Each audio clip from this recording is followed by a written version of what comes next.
ఆయన మాజీ ఎమ్మెల్యే. అతని కోసం పోలీసులు గాలిస్తున్నారు. ఆ నేత ఎక్కడ ఉన్నారోనని వెతుకుతున్నారు. కానీ కనిపించడం లేదు. మంచిర్యాలతో పాటు తెలంగాణలోని పలు ఠాణాల్లో అతనిపై ఫిర్యాదులు వెల్లువెత్తాయి. దీంతో ఆ మాజీ శాసనసభ్యుడి కోసం కాకీలు గాలింపు చర్యలు చేపట్టారు. ఇంతకీ అతనెవరు? అతను చేసిన తప్పేంటి?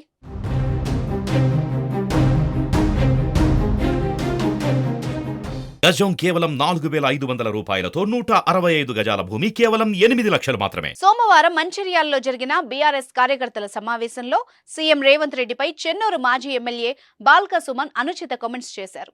రేవంత్ పై విమర్శలు గుప్పిస్తూ ఓ సమయంలో తన కాలికి ఉన్న చెప్పును తీసి చూపించారు.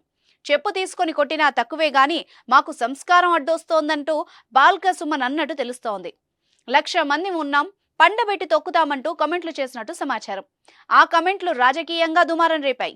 బాల్క సుమన్ కమెంట్స్ తో కాంగ్రెస్ నేతలు గుర్రుమంటున్నారు.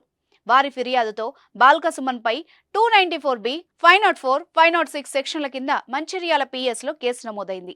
బాల్క సుమన్ పై చర్యలు తీసుకోవాలని కాంగ్రెస్ లీడర్లు ఫిర్యాదులో పేర్కొన్నారు.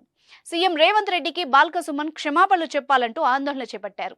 పలుచోట్ల కాంగ్రెస్ ఆధ్వర్యంలో బాల్క దిష్టి బొమ్మల్ని దగ్నం చేశారు.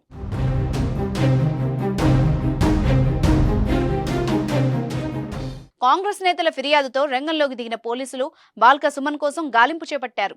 అయితే పోలీసులకు చిక్కకుండా ఆయన ఎప్పటికప్పుడు ప్లేస్ మారుస్తున్నట్టు తెలుస్తోంది. కేసు నమోదైందని తెలియగానే బాల్క సుమన్ హుటాహుటిన హైదరాబాద్ చేరుకున్నారు.